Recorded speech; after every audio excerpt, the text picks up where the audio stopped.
Another controversial issue for a lot of people in this state, and Senator Thompson, we'll have you start with this. What about the temporary ban on medical marijuana stores in Oregon?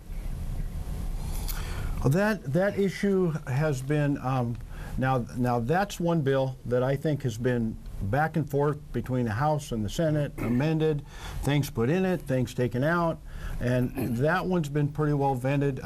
Association of Oregon, League of Oregon Cities and Association of Oregon Counties have fought real hard to get that this law into effect where cities can regulate dispensaries. And the reason it was important for the legislature to deal with that was because there was lawsuits out there waiting to happen, and if we didn't do anything about this, cities and counties would have had to spend a lot of dollars defending those ideas. And the compromise that I believe happened was they put it out there where they could do it for 1 year, and that takes away the lawsuits for a year. Then when we're back in the long session where we have more time to look at that, maybe we can take care of that issue and vet it even more. But I think that was a great compromise this year. Representative Williamson, agree, disagree? I agree that it was a good compromise. I think what we did is gave cities and counties a toolbox depending on where they are in Oregon and what their citizens want.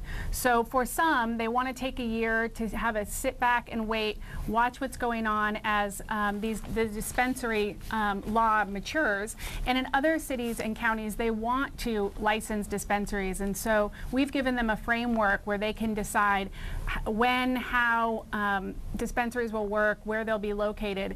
And so just depending on the community, we've given communities choices about what they'll do with their dispensaries.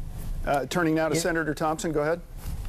Yeah, Brian, I just wanted to bring something up that sometimes we pass laws and not everybody hears about them. I'm sure the cities and the counties are going to hear about this, but the cities are going to have to develop ordinances by May 1st, I believe, in order to take advantage of this law. And on the subject, have your ordinances done. And on the subject of marijuana, Senator Rosenbaum, there won't be anything on the November ballot from the Oregon Legislature anyway when it comes to asking voters if they'll support legalizing recreational marijuana. Oregonians will most likely, they'll be voting on citizen-led initiatives. Are you comfortable with the fact that lawmakers won't have a hand in crafting the initiatives?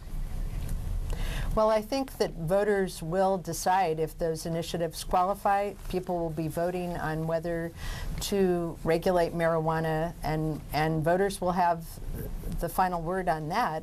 I think the legislature will come back next year in 2015 and deal with what passes if it passes, and we'll be able to make sure that it works for Oregonians either way.